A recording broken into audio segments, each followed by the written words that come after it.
और इसी में अगला प्रश्न मैं ये पूछना चाहूँगा कि जब गांधी जी आए और उन्होंने अपनी भारत लौट करके आए और कांग्रेस की बागडोर संभाली और जनता ने धीरे धीरे, उन नेताओं ने भी उनको अपना मुखिया चुना, तो उस समय एक स्टेज ये आई थी कि जवाहरलाल उनसे मिले, उनके प्रभाव में आए, मिले, नज़दीक हुए, और बापू भी इलाहाबाद गए। तो बापू की जो पहली विजिट थी इलाहाबाद की और आनंद भवन की, उसके बारे में भी कुछ हमारे दर्शकों को वो जरूर एक रोचक किस्सा रहा होगा, साझा करें। गांधी जी की अपने व्यक्तित्व की एक बड़ी विशेषता थी कि वो अपने वक्त के नौजवानों को बहुत जल्दी पहचानते थे और अपनी तरफ खींच लेते थे, क्योंकि उनके मन में ये बात साफ थी कि जो वक्त है वो नौजवानों का है, इस लड़ाई में नौजवानों को आगे आना है। इसलिए जब भी कोई ऐसा प्रभावशाली नौजवान उनको दिखा तो उन्होंने तुरंत उसको अपनी तरफ लेने की कोशिश की। ऐसे लोगों में जवाहरलाल नेहरू भी थे। जवाहरलाल नेहरू की सारी पढ़ाई लिखाई विदेश में हुई थी, इंग्लैंड में हुई थी। भारतीय जीवन से बहुत ज़्यादा उनका परिचय भी नहीं था, लेकिन जब वो लौट कर आए और धीरे धीरे उन्होंने काम शुरू किया तो पिताजी जो मोतीलाल नेहरू थे और बड़े वकील थे, बड़े पैसे वाले व्यक्ति थे, उनके मन में कहीं ये आकांक्षा थी कि अगर ये वकालत नहीं करेगा तो सार्वजनिक जीवन में इसकी बड़ी जगह बननी चाहिए जी। तो उसमें उन्होंने अपने प्रभाव का भी इस्तेमाल करके उनको कहीं कुछ जगह बने ऐसी कोशिश की, और इसी क्रम में जी धीरे धीरे कांग्रेस के नज़दीक आए वो। जी, लंबी कहानी है, उसको उतना लंबा भी नहीं करता हूँ, लेकिन आए और धीरे धीरे गांधी की नज़र में आए। गांधी के प्रभाव से वो लड़ते भी बहुत रहे, क्योंकि उनको ऐसा लगता था कि ये आदमी बहुत टेढ़ा मेढ़ा है, इसकी बातें बहुत समझ में नेहरू की नज़र में, नेहरू की नज़र में गांधी बहुत टेढ़े मेढ़े आदमी हैं, बातें बहुत अच्छी करते हैं और जीवन इनका बहुत बड़ा है, लेकिन इससे ये काम सधेगा नहीं जो करने की व्यवहारिक नहीं है शायद। हाँ, कुछ इस तरह की बातें भी रही। जी। लेकिन जैसे होता है कि आप किसी लहर में अगर उतरते हैं तो धीरे धीरे वो लहर आपको खींचना शुरू करती है। इससे सबसे ज़्यादा चिंतित मोतीलाल नेहरू थे, क्योंकि वो नहीं चाहते थे कि जवाहरलाल उस रास्ते पर चले जाएं जो गांधी जी का आज़ादी के संघर्ष का रास्ता है। राजनीतिक रूप से काम करना एक चीज़ है और उस संघर्ष में उतरना अलग चीज़ है। लेकिन जवाहरलाल धीरे धीरे उसी तरफ खींचते गए। गांधी जी ने भी आगे बढ़कर उनको अपनी तरफ खींच लिया।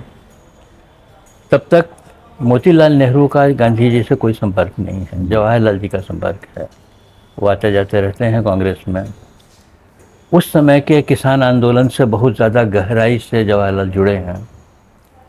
ये बात लोगों को बहुत मालूम नहीं है कि उनका अपना जीवन जो है, राजनीतिक जीवन, वो किसान नेता के रूप में शुरू हुआ और कई बहुत ही मार्के की बातें हैं उस दौर की, जब वो किसानों के साथ काम कर रहे हैं। तो ऐसा जो प्रभाव बना तो स्वाभाविक था कि जब वो देश में घूमते थे तो इलाहाबाद भी पहुँचे जी। और गांधी जी का एक तरीका था कि वो परिवार में बहुत जल्दी प्रवेश करते थे। अच्छा। तो इसीलिए उन्होंने कहा मैं घर आऊँगा तुम्हारे। जी। तो मोतीलाल जी खड़े थे, अब इतना बड़ा आदमी आ रहा है तो जैसे वो स्वागत करते हैं लोग अपने घर में, तो लिखा है मोतीलाल जी ने कि जब वो आए नीचे उतरे और मैंने सोचा कि मेरे समझने से पहले तो घर के अंदर चले गए, और जब मैं घर पहुंचा, अंदर गया तो देखा कि वो तो मेरी पत्नी के साथ अंदर बैठकर बात कर रहे हैं। तो मुझसे पहले उन्होंने मेरा घर जीत लिया। मुझसे पहले मेरा घर जीत लिया उन्होंने जी। और धीरे धीरे घर में उनका इतना बड़ा प्रवेश हो गया जी। पत्नी भी और बेटियां भी सब धीरे धीरे गांधी के प्रभाव में आई जी। मोतीलाल जी के लिए कोई जगह बची नहीं, विकल्प नहीं था। तो वो भी वो बाद में उन्होंने बाद में स्वीकार किया उन्होंने। और आप अगर देखेंगे इतिहास में तो मोतीलाल जी भी बार बार गांधी से छिटकते रहते हैं जी। कुछ अपनी धारा बहाने की कोशिश करते हैं और फिर समझ में आता है कि कामयाब नहीं हो पाते, कामयाब नहीं होंगे, जाना तो इसी के पास पड़ेगा। और गांधी जी इस सब तरह के कंट्राडिक्शंस को संभालते हुए एक राष्ट्रीय नेतृत्व कैसे बना के रखा जाए, इसकी कोशिश में लगे हुए हैं। तो जवाहरलाल नेहरू का मिलना गांधी जी के लिए बहुत महत्वपूर्ण था जी। जवाहरलाल जी के लिए भी बहुत महत्वपूर्ण था, लेकिन सबसे महत्वपूर्ण देश के लिए था कि देश को एक ऐसा नेतृत्व गांधी जी दे सके। सरदार पटेल, राजेंद्र प्रसाद, जवाहरलाल नेहरू, मौलाना आज़ाद जी, आचार्य कृपलानी, ये सभी लोग prime of their youth were attracted. इन सब को गांधी जी ने अपनी तरफ समेटा और हर समय ये कहा कि जहाँ पोजीशन की ज़रूरत है, कांग्रेस अध्यक्ष कौन बनेगा, तो सबसे नए लड़कियों को कांग्रेस अध्यक्ष बनाओ।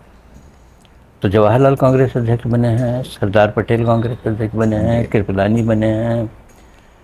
दूसरी जो पीढ़ी आई समाजवादियों की जी, उसमें जयप्रकाश नारायण, राम मनोहर लोहिया, अच्युत पटवर्धन, अरुणा असफ अली, इन सब लोगों के साथ गांधी जी की ज़बरदस्त दोस्ती है।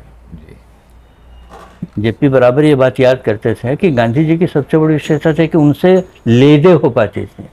उनसे लेदे हो पाती थी। लेदे अच्छा। का मतलब है कि हाँ, उन्होंने हाँ, एक बात कही, मैंने काट दी उनकी बात, हाँ, तो तुरंत दूसरा तर्क देते थे। कोई उपदेशक है, बड़ा आदमी है, बोल रहा है तो मैं कैसे बोलूं, ऐसा वातावरण वो कभी बनने नहीं देते थे। जी, ये बराबरी के स्तर पर उतरकर नौजवानों से बातचीत करना, जी, नौजवानों को अपने साथ लेने की एक सबसे विशेषता थी। बहुत आपने सटीक बात कही और ये लोगों को क्लियर भी करेगी। देखते रहिए, कुमार प्रशांत जी से बातचीत हमारी जारी रहेगी।